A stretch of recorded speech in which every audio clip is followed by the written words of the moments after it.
Hello বন্ধুরা, good evening. কেমন আছো তোমরা? আশা করি সবাই খুব ভালো আছো, আর আমরাও বেশ ভালো আছি। আমি আলপনা, আমার নতুন আরেকটি ব্লগে তোমাদের সবাইকে স্বাগত জানাই।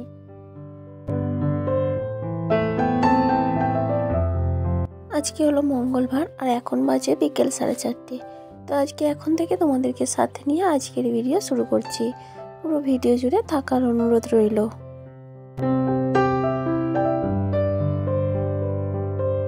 কয়েকদিন তো বাড়িতে ছিলাম না, আজ সকালেই বাড়িতে ফিরেছি। আমি বিয়ে বাড়ি গিয়েছিলাম, তো সেখান থেকে আজ সকালেই ফিরেছি। ফিরে কিছু জামা কাপড় কেচেও দিয়েছিলাম, আর সকালে ঘরদুয়ার এসে পরিষ্কার করে কয়েকটি জামা কাপড় কেচেছিলাম। তো সেগুলোই এখন কিছু শুকিয়েছে, কিছু শুকায়নি, তো সেগুলোই এখন তুলে নিলাম। আর মেয়ে না এখনও ঘুমাচ্ছে। কদিন বিয়ে বাড়িতে জানোই তো, ভালো করে ঘুমটুম হয় না। তো যাই হোক, খেয়ে দিয়ে আজকে নিমন্ত্রণ ছিল বউ ভাতে, তো ওখানেই খাওয়া দাওয়া করেছি। বাড়িতে কিন্তু রান্নাবান্না হয়নি। তো ওখানে খাওয়া দাওয়া করে এসে মেয়ে ঘুমিয়ে পড়েছে, তাই ওকে আর ডাকছি না। কয়েকদিনের ক্লান্তি অবসান রয়েছে, তো সেই কারণেই ও এখনও ঘুমাচ্ছে। আর আমি ওই কাজকর্ম শুরু করে দিলাম। আমিও একটু রেস্ট নিচ্ছিলাম। তো জামা কাপড়গুলো তুলে নিয়ে এখন এই যে ঘর দুয়ারগুলো ঝাড় দিয়ে নেব। তো বেশ গরম পড়ে গেছে আর চারিদিকে ধুলো, তো সেই কারণে একটু জলটা ছড়িয়ে দিচ্ছি।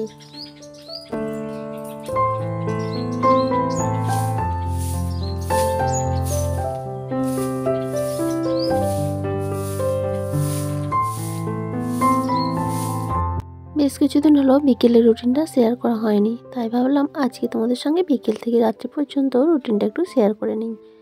আসলে সব দিনই প্রায় সকাল থেকেই ভিডিও শুরু করা হয়, আর সেটা দুপুর বা তারপরেই শেষ করে দেওয়া হয়, কারণ সারাদিনের ভিডিও করতে গেলে সেটা অনেকটাই বড় হয়ে যায়। তো সেই কারণে হয়তো বিকেলের মধ্যেই শেষ করে দেওয়া হয়, তাই বিকেলের রুটিনটা শেয়ার করা হয় না। তাই আজকে তোমাদের সঙ্গে বিকেল থেকে রাত্রি পর্যন্ত রুটিনটা শেয়ার করছি।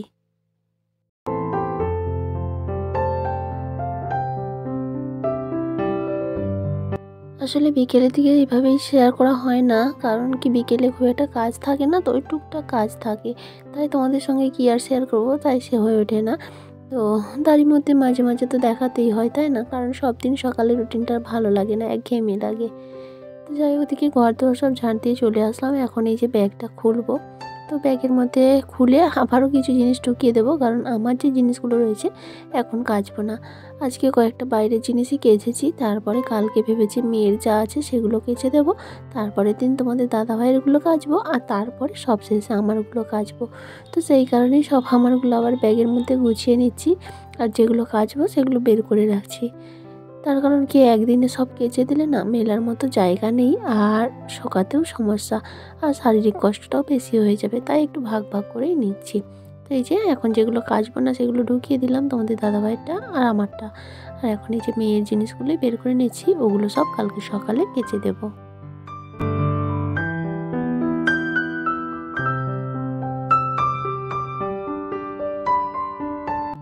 আর এই তো এখন এই যে জিনিসপত্রগুলো নিয়ে গিয়েছিলাম সেইগুলোই গুছিয়ে নেব। জুয়েলারি বলো, যা টুকটাক সাজগোজের জিনিস আর কি, যদিও খুব একটা সাজি না আমরা, তো যাই হোক সেই সব জিনিসগুলোই এখন গুছিয়ে রেখে দিচ্ছি।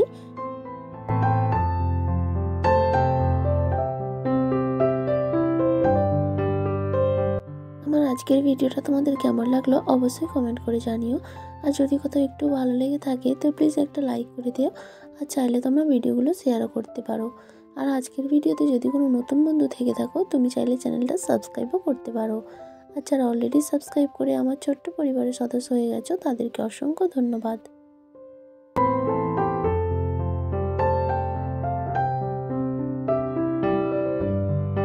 আর এই তো ওদিকে সব কিছু গুছিয়ে এখন মেয়েকে ঘুম থেকে তুলে নিয়েছি, আর ওদিকে সন্ধ্যাটাও দেওয়া হয়ে গেছে।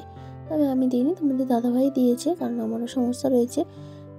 আর সেই কারণেই আমি সন্ধ্যাটা দিলাম না, আর মেয়েকে ঘুম থেকে তুলে নিয়েছি। মেয়ে এখন ম্যাগি খাবে। আসলে ওই দুপুরে একটা বউ ভাতের নিমন্ত্রণ ছিল, তো ওখানে খেতে গিয়েছিলাম। আর মেয়ে না কোথাও গিয়ে ভালোভাবে খেতে পারে না। আসলে ও তো খাওয়াটাই খুব খারাপই বলতে পারো, একেবারেই অল্প খায়। তো সেখানে আবার অনুষ্ঠান বাড়িতে গেলে ওর খাওয়া দাওয়ার খুবই সমস্যা হয়।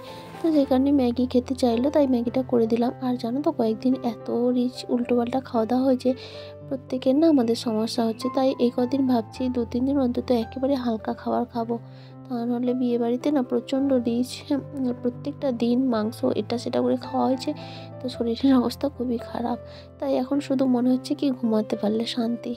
তো যাই হোক, ওদিকে ম্যাগি খাইয়ে দিয়ে মেয়েকে একটু পড়তে বসিয়ে দিলাম, কারণ আগামীকাল থেকে স্কুল টুল সব আবার শুরু করে দিতে হবে। কয়েকদিন বেশ ঢিলেঢালা হয়েছে, সব কিছুই বন্ধ হয়ে গেছে, নাচ গান ছবি আঁকা পড়া সব। তাই আজ থেকে আবারও শুরু করছি। বাচ্চা মানুষ তো প্রথম কয়েকদিন হয়তো মনোযোগ দিতে একটু কষ্ট হবে। তো জামা কাপড়গুলো গুছিয়ে নিলাম, আর এই যে ট্রলি ব্যাগটা এখন খুলে নিলাম, কারণ এখানে বেডশিট বালিশের কভারগুলো রেখে দিই। আর তার সঙ্গে যে মশারিটা কেচেছিলাম সেটা গুছিয়ে দিচ্ছি, আর একটা কাঁচা মশারি ছিল, তো সেটাই আজকে খাটিয়ে নেব।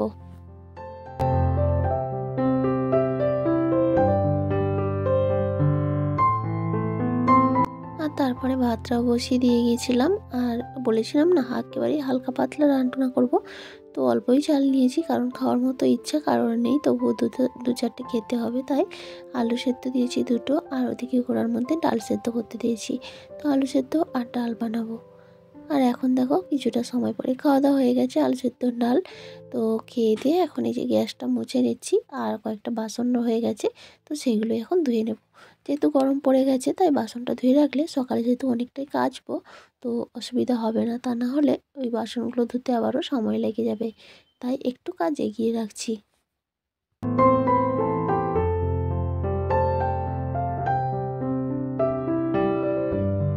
আর এই তো বাসনগুলো ধোয়া হয়ে গেছে, এখন এই ঝুড়িটার মধ্যে জল ঝরার জন্য উপর করে রেখে দেবো।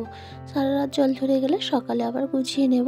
তবে এইভাবেই আলগাভাবে রাখবো না, কারণ যদি কিছু যায় তো তার জন্য এর মধ্যে একটা কাপড় ঢাকা দিয়ে নেব। আর এই গরমকাল পড়ে যাচ্ছে, এবার কিন্তু সব দিনই আমি প্রায় বাসন ধুয়েই রেখে দেবো। তাহলে বন্ধুরা, আমার আজকের ভিডিওটা এ পর্যন্তই। ভালো লাগলে প্লিজ একটা লাইক করে দিও। আবারও দেখা হবে। সবাই খুব ভালো থেকো, সুস্থ থেকো। আজকের মতো বিদায় নিয়ে নিচ্ছি। Good night.